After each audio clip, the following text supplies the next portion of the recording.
Hello friends, आज आपके साथ में एस्टेट पीजीटी कंप्यूटर साइंस 2018 का पार्ट 2 के क्वेश्चन डिस्कस करूंगा। इससे पहले हम लोगों ने पार्ट 1 के क्वेश्चन डिस्कस किए थे, जिसमें हम लोगों ने फर्स्ट 30 क्वेश्चंस किए थे। आज हम लोग नेक्स्ट 30 क्वेश्चन डिस्कस करेंगे। जो पार्ट 1 का जो वीडियो का लिंक है मैं डिस्क्रिप्शन बॉक्स में दे दूंगा, आप वहां से जाके उस वीडियो को देख सकते हैं। तो let's start with first question. Maximum channel utilization in case of pure ALOHA is, हमें ये बताना है कि भी हमारे पास जो प्योर अलोहा होता है उसमें मैक्सिमम चैनल यूटिलाइजेशन कितनी होती है। अलोहा में हमारे पास दो टाइप के होते हैं, एक होता है आपका प्योर अलोहा और दूसरा होता है आपका स्लोटेड अलोहा। प्योर अलोहा में जितने भी आपके स्टेशन हैं उन पे कोई भी कंस्ट्रेंट नहीं होता, वो किसी टाइम भी अपने डाटा फ्रेम को सेंड कर सकते हैं। स्लोटेड में क्या होता है कि भी आपके पास जितने भी स्टेशन होंगे, जैसे ही आपका टाइम स्लॉट स्टार्ट होगा उसी टाइम स्टार्ट पे आपको डाटा फ्रेम अपना सेंड करना है, तो वो होता है आपका स्लोटेड अलोहा। अब हम लोग ये बात करें कि जो आपका प्योर अलोहा है उसमें आपके कॉलिजन ज्यादा होंगे, मोर कॉलिजन्स होंगे, क्योंकि इसमें कोई भी कंस्ट्रेंट नहीं है, कोई भी स्टेशन किसी भी टाइम आपका ट्रांसफर कर सकता है। स्लोटेड अलोहा में क्या होगा कि भी इसमें लेस कॉलिजन होंगे, तो मोर कॉलिजन होंगे तो इसकी जो एफिशिएंसी होगी वो लेस होगी और स्लोटेड की जो एफिशिएंसी होगी वो आपकी मोर होगी। तो अगर हम लोग इसकी थ्रूपुट कैलकुलेट करें प्योर अलोहा की, तो वो होती है आपकी 18.4%। स्लोटेड अलोहा की जो थ्रूपुट होती है वो आपकी होती है 36.8%। तो हमें यहाँ पर प्योर अलोहा की मैक्सिमम चैनल यूटिलाइजेशन पूछी गई है, तो वो होती है आपकी 18%, अप्रॉक्स 18%। तो नेक्स्ट क्वेश्चन है, which of the following is not supported in C++। तो सबसे पहले आपका मल्टीपल इनहेरिटेंस।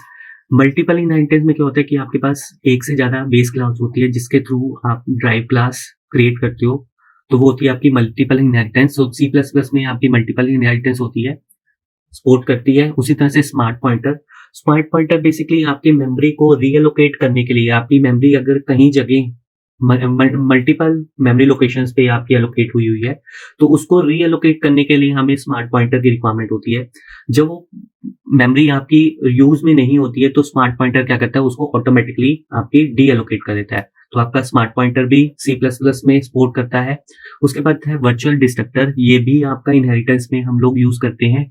आपका जो ऑटोमेटिक गार्बेज कलेक्शन है ये आपका C++ में यूज नहीं होता है, तो इसका करेक्ट आंसर आपका आएगा ए। नेक्स्ट है आपका question, which of the following operators require two tables as input having at least one common column. तो उसका करेक्ट आंसर आपका आएगा ज्वाइन जब भी आप करते हो तो आपके पास जो दो टेबल्स हैं उनमें सेम कॉलम आपका होना चाहिए, तभी वो टेबल्स को ज्वाइन करेगा एक सिंगल टेबल में।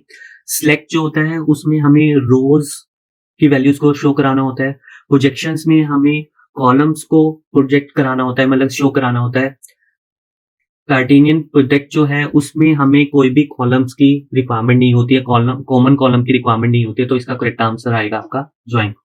नेक्स्ट क्वेश्चन है, which of the following is valid C++ comment statement. तो हमारे पास यहाँ पर C++ में दो टाइप से हम लोग कमेंट को करते हैं, एक होता है आपका सिंगल लाइन और एक होता है आपका मल्टीपल लाइन।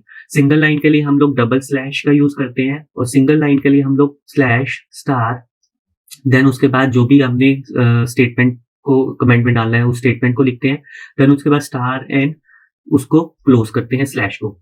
तो यहाँ पर आपका जो ये वाला ऑप्शन है ये आपका बिल्कुल करेक्ट है, क्योंकि यहाँ पर आपका ये सिंगल कमेंट आपका स्टार्ट हो गया, उसके बीच में आप कुछ भी आप वैल्यू लिखोगे तो वो एज ए कमेंट आएगी और यहाँ पर वो क्लोज हो गया। उसके बाद डबल स्लैश से आप इसको क्लोज कर रहे हो एज ए कमेंट, यहाँ पर आप कुछ भी दे सकते हो टेक्स्ट, वो आपका कमेंट में आ जाएगा। उसी तरह से यहाँ पर भी आपका डबल स्लैश है तो ये कुछ भी आप टेक्स्ट दोगे तो ये कमेंट में आ जाएगा। सी जो आपका है यहाँ पर आपका सिंगल लाइन कमेंट स्टार्ट हो रहा है, मगर क्लोज के लिए यहाँ पर बैक स्लैश जो है, ये जो आपका बैक स्लैश है ये आपका इस तरह से नहीं होना चाहिए, ये आपका अभी फॉरवर्ड स्लैश है, हमें हमेशा फॉरवर्ड स्लैश देना है, बैकवर्ड बैक स्लैश नहीं देना है। तो ये वाला जो ऑप्शन है वो आपका करेक्ट है। नेक्स्ट आपका URL स्टैंड फॉर, तो इसका करेक्ट आंसर होता है आपका यूनिफॉर्म रिसोर्स लोकेटर, जो कि है आपका C। जब भी आप ब्राउजर यूज करते हो तो यहाँ पर जैसे यहाँ ये जो आपने लिखा हुआ है C/users/storage/downloads/estate2018.pdf, तो ये बेसिकली जो आपका एरिया है ये आपका URL है, मींस यूनिफॉर्म रिसोर्स लोकेटर। आप जब भी ब्राउजर को ओपन करते हो तो अगर आपको किसी वेबसाइट का डोमेन एंटर करना है तो आप URL में एंटर करते हो। Next question, consider the following SQL query, select title and name. हमें टाइटल और नेम को सिलेक्ट करना है from employ table, order by title comma name descending. In output of our query, the different titles are listed in dash order and the names of employee having same title are listed in dash order. तो आपको पता है कि अगर हमें अपने values को ascending या डिसेंडिंग ऑर्डर में सॉर्ट करना है तो उसके लिए हम लोग ऑर्डर बाय कंस्ट्रेंट को यूज करते हैं। अगर हम लोग असेंडिंग को यूज करते हैं तो हम लोग ASC का यूज करते हैं, डिसेंडिंग के लिए हम लोग DESC यूज करते हैं।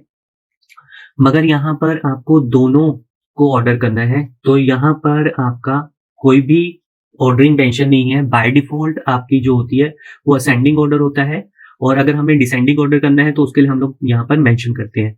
तो टाइटल के आगे हम लोगों ने कुछ भी मेंशन नहीं किया हुआ, हम लोगों ने सिर्फ नेम के आगे मेंशन किया हुआ है। तो टाइटल आपका असेंडिंग ऑर्डर में सॉर्ट होगा और जो नेम है वो आपका डिसेंडिंग ऑर्डर में सॉर्ट होगा। तो यहाँ पर आपका बी जो ऑप्शन है वो करेक्ट रहेगा।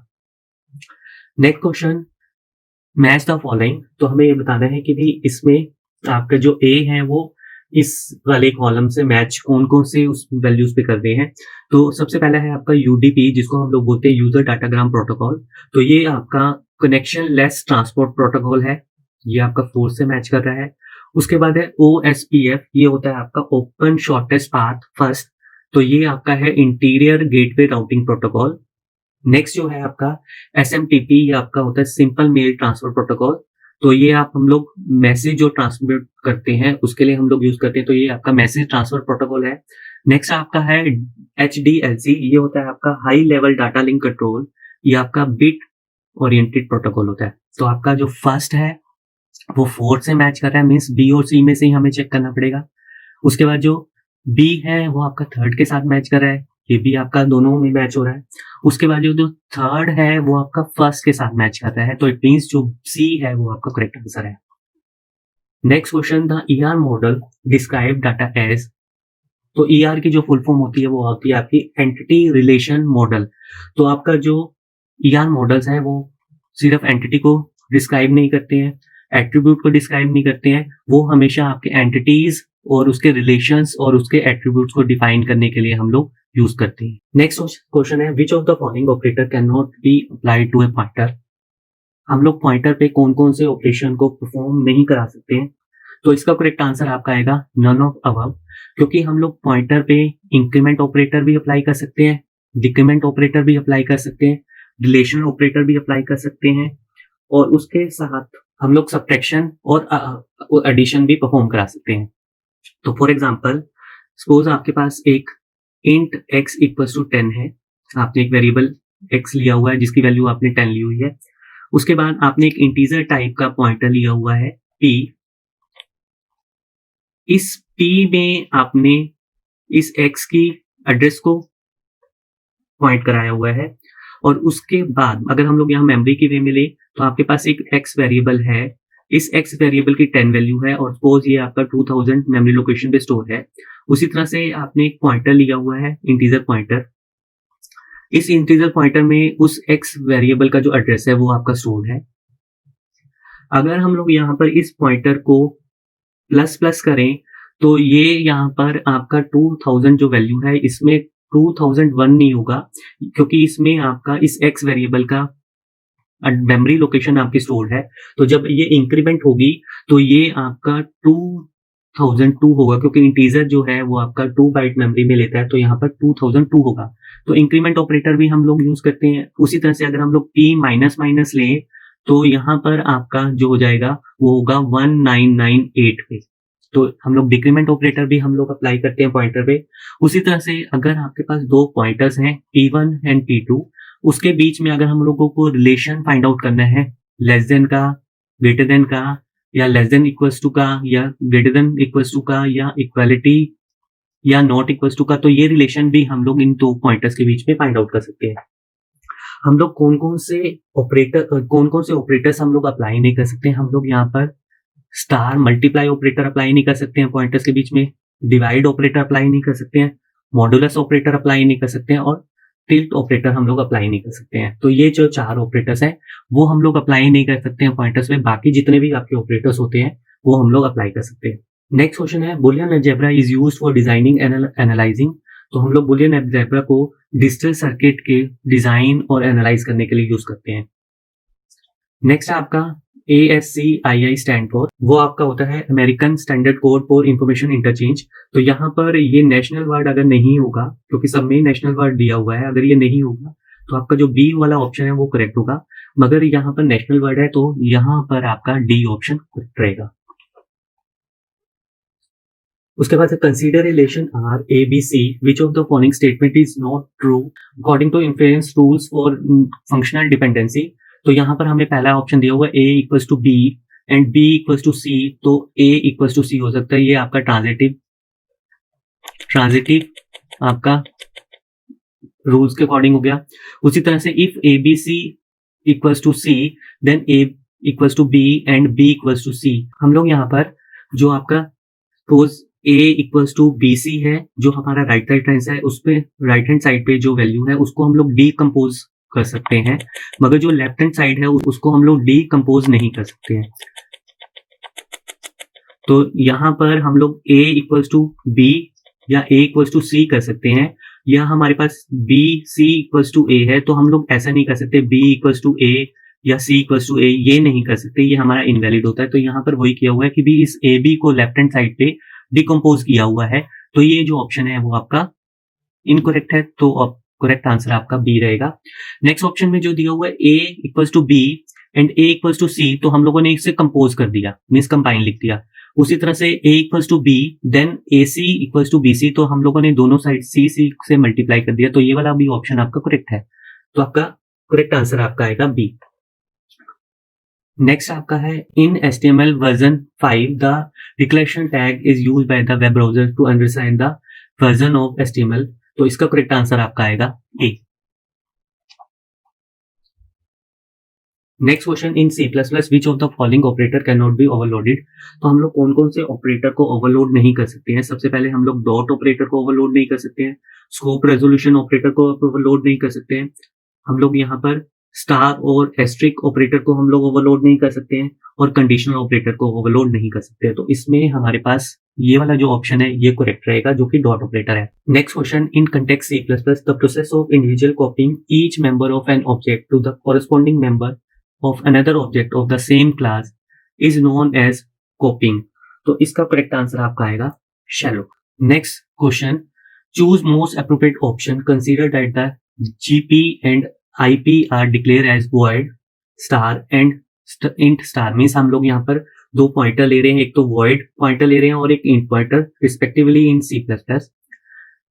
GP equals to IP is a valid C++ statement, तो आपका जो करेक्ट आंसर आपका आएगा वो ए आएगा।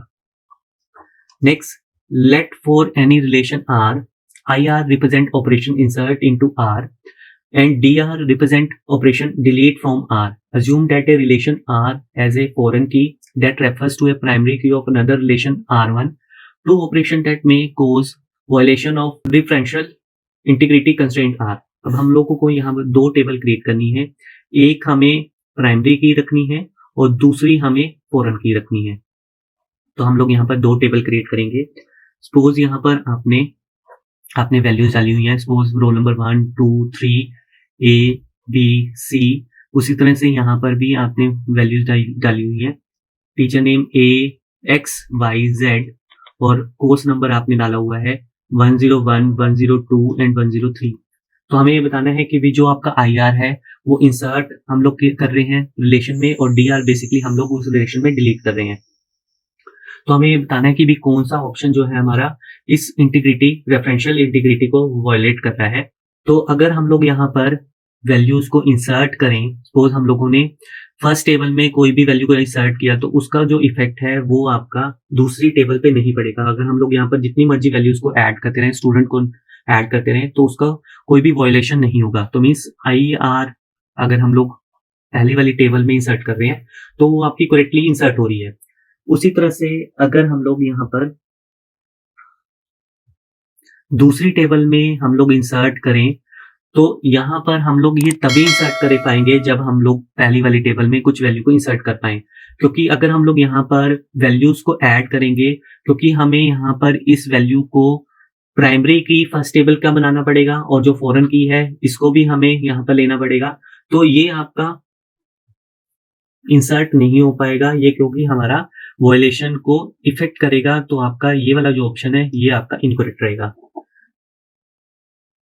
उसी तरह से अगर हम लोग पहली वाली टेबल में कुछ वैल्यू को डिलीट करें, तो सपोज हम लोगों ने यहाँ पर 2 वैल्यू को डिलीट कर दिया, तो इसका जो इंटरकनेक्शन है वो दूसरी टेबल पे भी है, तो हमें पहले दूसरी वाली टेबल से डिलीट करना पड़ेगा, तो जाके ये वाली फर्स्ट वाली टेबल से डिलीट होगा। तो ये हमारे वायलेशन रूल को इफेक्ट कर रही है।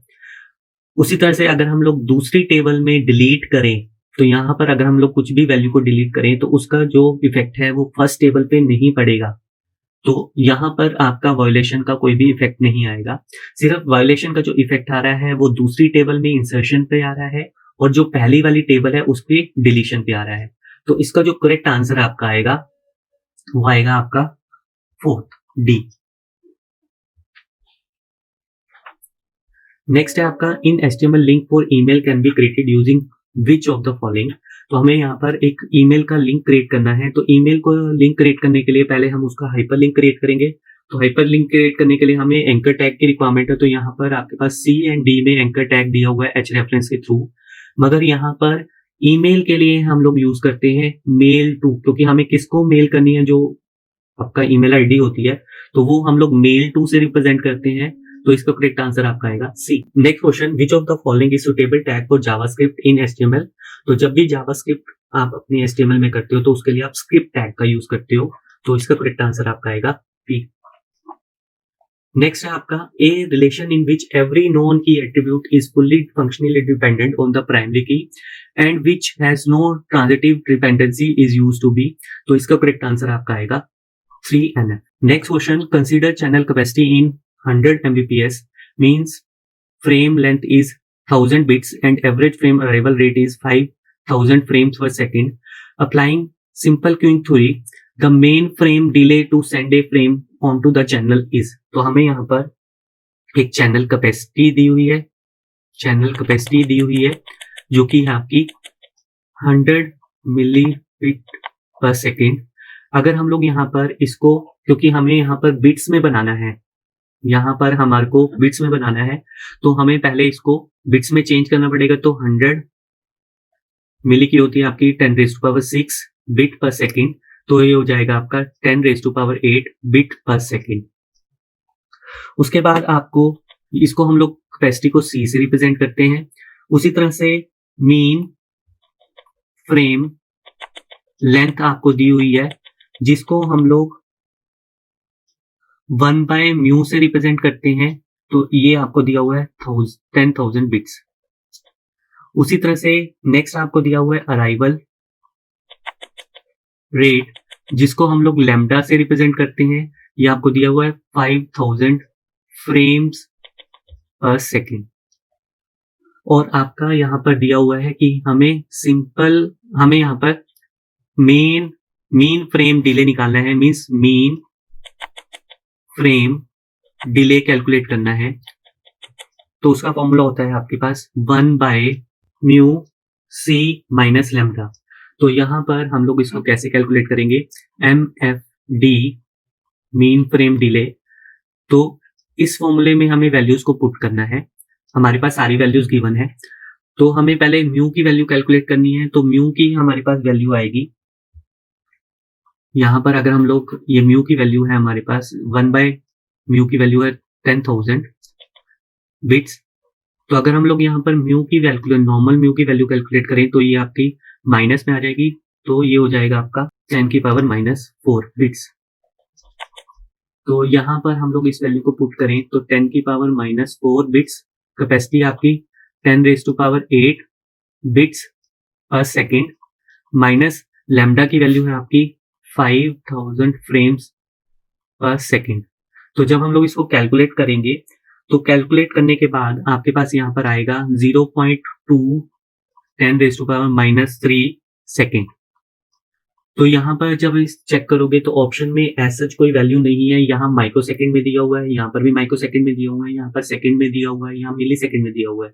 तो अब हमें यहाँ पर सेकंड, मिली सेकंड और सेकंड का तो केस नहीं हो सकता, हमें यहाँ पर माइक्रो सेकंड में ही चेक करना है, तो इसका करेक्ट आंसर आपका आएगा A. Next question, in context of C++, consider the following statement, friend function of a class can directly access both private and protected data of a class, तो ये वाला ऑप्शन आपका करेक्ट है। उसके बाद है member function of drive class can directly access both private and protected data the class, तो ये वाला जो ऑप्शन है वो इनकरेक्ट है। जब हम लोग यहाँ पर इनहेरिटेंस में बेस क्लास से ड्राइव क्लास क्रिएट करते हैं, ये आपकी बेस क्लास है, ये आपकी ड्राइव क्लास है, तो ड्राइव क्लास में जो मेंबर फंक्शन है वो आपके बेस क्लास के प्राइवेट डाटा मेंबर्स को छोड़ के पब्लिक और प्रोटेक्टेड डाटा मेंबर्स को एक्सेस कर सकते हैं, प्राइवेट को नहीं कर सकते, तो ये वाला जो है ऑप्शन ये इनकरेक्ट है। तो सिर्फ पहला वाला जो ऑप्शन है वो करेक्ट है, तो यहाँ पर क्वेश्चन आंसर आएगा A. A double ellipse represent dash attribute in AR diagram, तो आपके पास जो डबल इक्लिप्स होता है इस तरह से, वो आपका मल्टी वैल्यूड को डिफाइन करने के लिए हम लोग यूज करते हैं। अगर आपका रेक्टेंगल बॉक्स है तो वो आपकी एंटिटी होती है, अगर आपका ओवल शेप है तो वो आपका एट्रीब्यूट होता है, अगर आपके डबल रेक्टेंगल बॉक्स है तो वो आपकी वीक एंटिटी होती है। उसी तरह से डायमंड जो बॉक्स होता है वो आपका एंटिटी रिलेशन होता है। उसी तरह से अगर आपका डबल डायमंड बॉक्स हो जाए तो वो आपकी वीक एंटिटी रिलेशन हो जाता है। उसी तरह से आपके डबल जो है, आपके इक्लिप्स जो हैं वो आपके मल्टी वैल्यूज का हो जाते हैं। अगर यहाँ पर आपका की एट्रीब्यूट है तो यहाँ पर आपका वो एक लाइन आपकी आ जाती है। उसी तरह से अगर आपका कंपोजिट एट्रीब्यूट्स हैं तो उसको हम लोग इस तरह से रिप्रेजेंट करते हैं, और अगर आपके ड्राइव एट्रीब्यूट्स हैं तो उसको हम लोग डॉटेड ओवल शेप से रिप्रेजेंट करते हैं। तो ये आपके जो डायग्राम है हम लोग ER डायग्राम में यूज करते हैं। उसके बाद next question, consider column 1 and column 2। अब यहाँ पर आपको हर एक कॉलम वैल्यू जो दे रखी है उसके बारे में नहीं पता है, तो हम लोग यहाँ पर गेस करेंगे। तो आपकी जो जीमेल है वो एक तरह से एक ईमेल है, तो फिफ्थ वाली जो है वो आपकी B से कनेक्ट हो रही है, तो इट मीन्स यहाँ पर सेकेंड ऑप्शन जो है वो आपका करेक्ट आएगा। गूगल क्रोम जो है वो आपका एक सर्च आपका जो है ब्राउजर है। फेसबुक जो है वो आपकी सोशल नेटवर्किंग है। फ्लिपकार्ट जो है वो आपका ऑनलाइन शॉपिंग है, और जो बिंग है वो आपका सर्च इंजन है। तो इसके अकॉर्डिंग आपका जो बी जो ऑप्शन है वो करेक्ट है।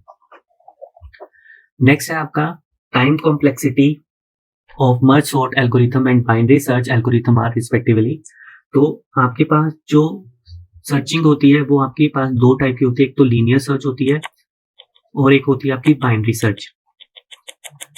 लीनियर सर्च की जो आपकी टाइम कॉम्प्लेक्सिटी है वो होती है थीटा n, और बाइनरी सर्च की जो आपकी कॉम्प्लेक्सिटी होती है वो आपकी थीटा n log n। उसी तरह से सॉर्टिंग भी आपकी कई तरह की होती है। आपके पास एक होती है bubble sort, insertion sort, selection sort और पिक सॉर्ट। ये जो चार आपकी सॉर्ट है इनकी जो कॉम्प्लेक्सिटी होती है थीटा n स्क्वायर। उसी तरह से आपकी जो मर्ज सॉर्ट होती है, हीप सॉर्ट होती है, इन दोनों की जो आपकी टाइम कॉम्प्लेक्सिटी होती है वो होती है थीटा n log n। तो यहाँ पर जो करेक्ट आंसर आपका आएगा वो मर्ज सॉर्ट की पहले बतानी है, फिर बाइनरी सॉर्ट की बतानी है। तो बाइनरी सर्च की होती है आपकी log n, तो log n आपका ये वाला ऑप्शन है, ये वाला ऑप्शन है। मगर जो आपकी मर्ज सॉर्ट होती है उसमें n log n होती है, तो B जो है वो आपका करेक्ट आंसर है। नेक्स्ट आपका क्वेश्चन है, in HTML the dash element used to contain character that should be superscript. तो आपके पास दो स्क्रिप्ट होती है, एक होती है आपकी सुपरस्क्रिप्ट जिसके लिए हम लोग टैग ये वाला यूज करते हैं, और एक सबस्क्रिप्ट होती है जिसके हम लोग ये वाला टैग यूज करते हैं। तो इसका करेक्ट आंसर आपका आएगा B। Next, consider column 1 and column 2। तो आपका जो MS ऑफिस है वो एक तरह का एप्लीकेशन सॉफ्टवेयर है।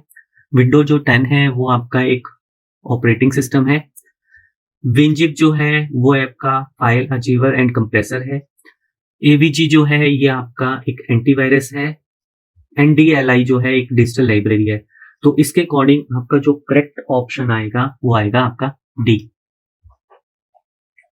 नेक्स्ट है आपका विच of the following is not among manipulator in C++।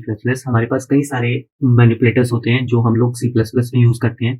सबसे पहला है आपका सेट डब्ल्यू। सेट डब्ल्यू हम लोग राइट जस्टिफाई के लिए हम लोग यूज करते हैं।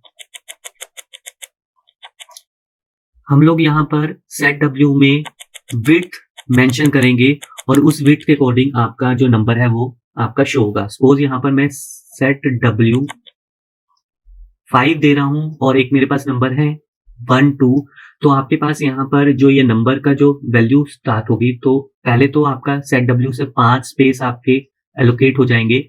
ये जो नंबर है आपका राइट हैंड साइड से फिल होना स्टार्ट होगा 1 एंड 2, तो ये वाली जो वैल्यूज हैं ये आपकी ब्लैंक रहेंगी। उसी तरह से नेक्स्ट जो आपका है मैनिपुलेटर वो है सेट फिल।